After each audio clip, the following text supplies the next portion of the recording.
Human beings cannot live without glory. We seek out glory the way sunflowers turn toward the sun, following its course. We can no more opt out of a desire for glory than we can turn off our desire to breathe.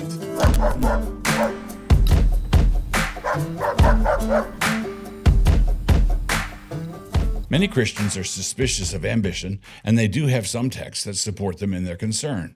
The word in Greek is eritheia. Quote, "Let nothing be done through selfish ambition or conceit, but in lowliness of mind let each esteem others better than himself." Philippians 2:3 and KJV. Quote, "For where jealousy and selfish ambition exist, there's disorder and every evil thing." James 3:16.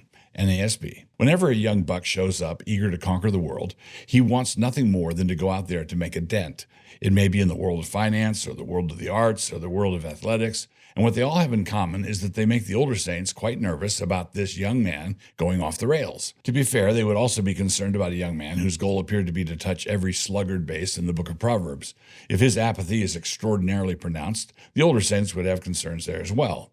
But unfortunately, this middle-class version of the golden mean frequently results in acceptable levels of mediocrity across the board. Young people are trained just enough to be able to take on placeholder jobs and to be content to remain in them for 40 years, give or take. They figure out how to live in a way that does not make the older Christians want to ride the brake, and they summon up just enough energy to get to work and not get fired. When a young man is motivated to do nothing but sleep in, the force that is holding him down is gravity. But what is the motivation when he wants to go forth conquering? It is ambition, and for many Christians, the kind of ambition that wants to break away from the pack is necessarily carnal. This is complicated by the fact that this is frequently the case. It really is carnal.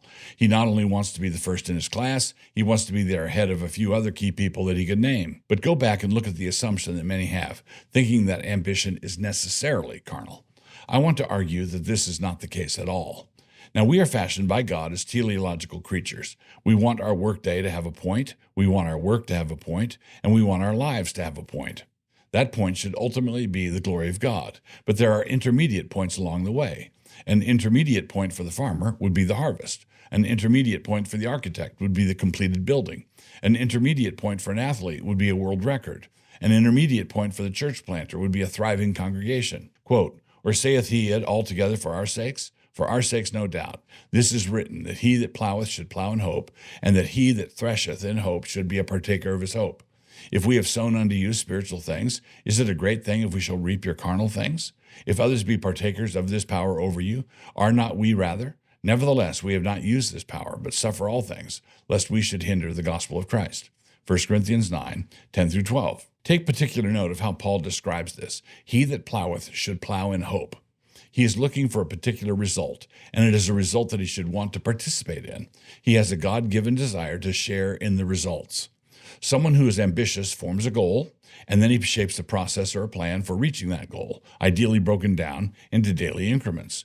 He looks ahead at the ultimate goal and then puts his head down to look at the task at hand. Now, if someone does this because he wants to see his name up in lights and he wants to enjoy the luxury of being better than everybody else, then sure, there's a problem with the motivation. But if they want to achieve the goal because it would glorify God, and they believe that God made them with that goal in mind, and they cannot rest until they achieve that goal for that reason, the situation is entirely different. In such a situation, the ambition is a godly one. One of the curses of much modern drudgery is not that the work is difficult. Work is supposed to be difficult. It is supposed to be challenging. The curse is that it is pointless or apparently pointless. Let us return to our example of a young and ambitious man who is answering questions from interested older folks during the fellowship hour after church. What are you planning to pursue after graduation? Suppose he were to reply that he was wanting to pursue glory, honor, and immortality.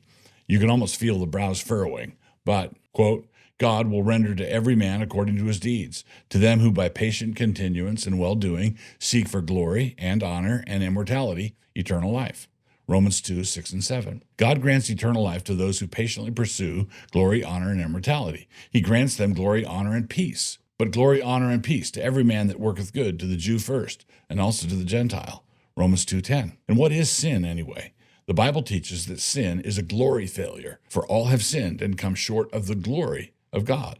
Romans 3:23. Human beings cannot live without glory. We seek out glory the way sunflowers turn toward the sun, following its course. We can no more opt out of a desire for glory than we can turn off our desire to breathe. This is because we are created by God in His image. We must seek glory. But because we are a fallen race, this is one of the central things we've twisted. Remember the definition of sin, falling short of the glory of God. If we will not, through grace, pursue glory, honor, and immortality through the gospel, then we only have two alternative choices. We will either pursue vainglory or we will pursue dark glory. Those are the three options. We will seek out the weight of true glory, or we chase after baubles and tinsel, or we will lust after the deep things of Satan. Now, what is the result when Christians, in the name of holiness, diligently try to squelch those who have been stirred up by the Spirit to accomplish great things? They are relegating them to the pursuit of stupid trinkets or the pursuit of demon lovers. This being the case, most of them settle down with the trinkets and scribe with Bible verses available at a Christian gift center near you. Can ambition go wrong? It most certainly can, just like everything else. That's the life I want. I want to be 70 and have 18 grandchildren. Let's go! I came from the mud. There's dirt on my hands. Strong like a tree. There's roots where I stand. I'm Tucker Carlson, and I am here with the very famous and highly controversial Pastor Doug Wilson. Even more controversial. Try to catch me howling at the moon.